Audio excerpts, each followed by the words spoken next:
For my students who are running Microsoft Office on your computers at home, this tutorial is for you. It's basically a review of what was done at school on Wednesday, September 23rd. The first thing we'll do is we'll open a new Microsoft Office Word document. Click on Start, point to Programs, locate Microsoft Office, and next locate Microsoft Office Word 2003. Click. Within a second, a new document appears. Now, the first thing you were instructed to do on Wednesday was to type the heading Synonyms and Antonyms.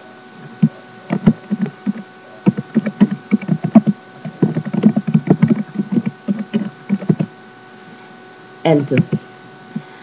And enter one more time, and next you'll type the subheading Synonyms.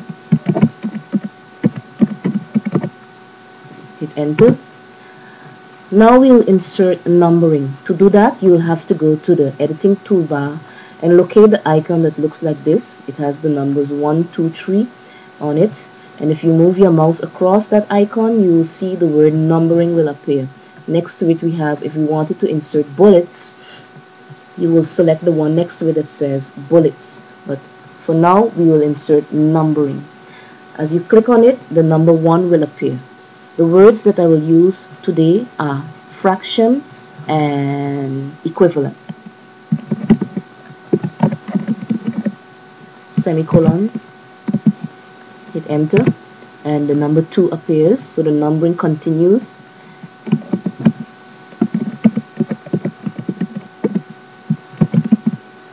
Now we'll return to the word fraction.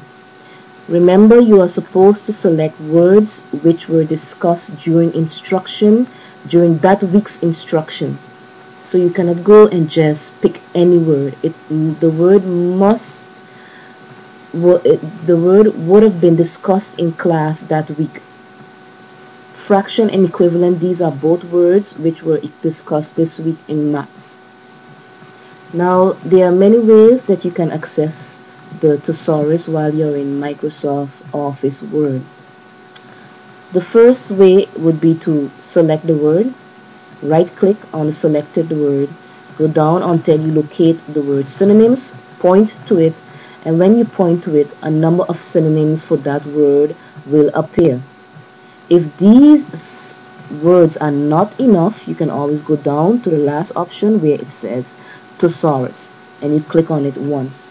Once you click on it, you will see that to the right, the research task pane appears, and the word fraction has already been inserted, and it gives you basically a number of synonyms for the word Thesaurus. I'll close this and show you yet another way. Another way would be to go to the Tools menu, click on Tools, go down, point to Language, go across to the right, and go down and click on Thesaurus. Here again, the research task pane appears, and as you can see again, the word fraction has been automatically inserted, and the Thesaurus gives you a number of synonyms for the word fraction. You can insert the synonyms in basically two different ways. One way would be to manually type in the word that you selected. So like the word part, I can type in part, comma, to separate the word, space. And another way would be to go to the word, and then you see like a little arrow pointing downwards appears. You click on it, and it gives you the options. It basically wants to know, do you want to insert the word, would you like to copy the word, or would you like me to look up the word? We are going to select insert, and the word is inserted, comma, space. I will choose one more word. So I would like you each time, if possible, to select 3 synonyms for each word. Insert division. Next, I'll proceed to do the same thing for the word equivalent. So backspace, delete the word fraction, hit enter, and again it gives you synonyms for the word equivalent. Now I will no longer type them in manually. I will opt to just insert.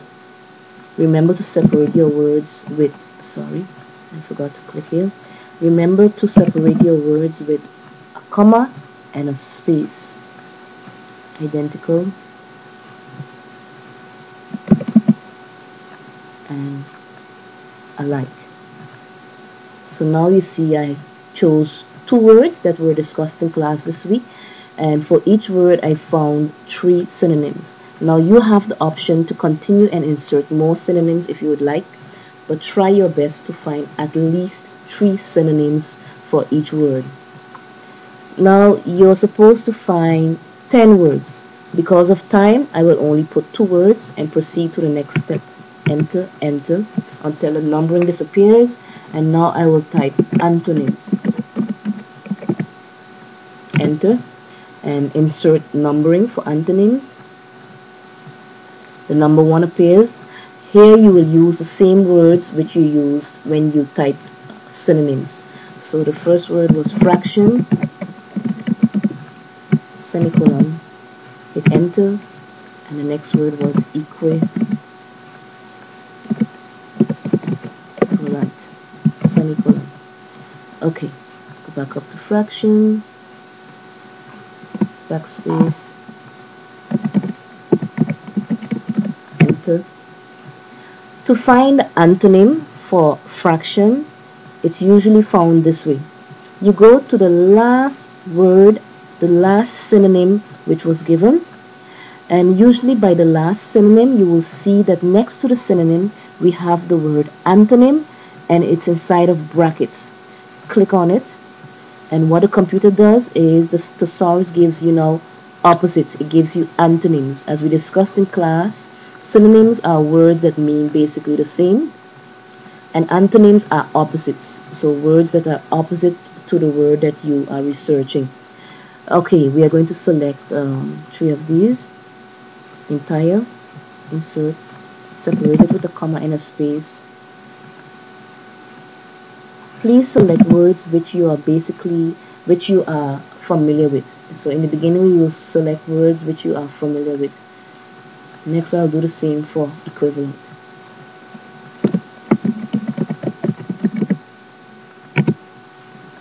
So it gives me synonyms.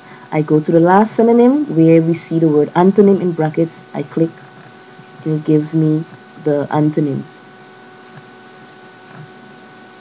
Let me try again.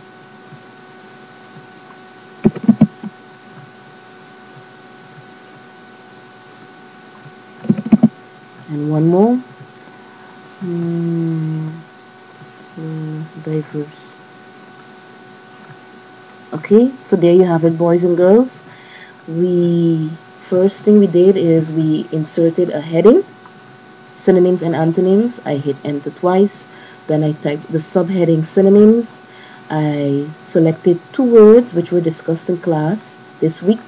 I found the synonyms for both words, 3 each, and then I proceeded to use those same words and find antonyms, opposites for those words. Remember, you are supposed to find 10 words each. So instead of 2, you're supposed to type 10 words. Use the Microsoft Office Thesaurus to find synonyms, and then you proceed to use those same 10 words and you insert the antonyms for all 10 words. I hope this tutorial was useful to you. It will help you with your writing, and with synonyms and antonyms. Once you use synonyms and antonyms, it makes your writing much more interesting. Please do not forget to save your work. So I will proceed to save my work to the desktop because it's easier for me to locate it at a later date, but you will go instead and save it to your memory sticks. I think you recall how to do that. So now I'll proceed to save it to my desktop. I prefer if you use save as. Okay, I'll save it to my desktop. The computer has already automatically inserted a file name. I think it's a good file name, synonyms and antonyms. If you do not like the file name that the computer automatically inserted, you can always opt to delete it. So you just hit backspace in this box and delete it and type your new file name. So I'll proceed now to just select save. And there you have it, boys and girls. The document has now been saved as synonyms and antonyms.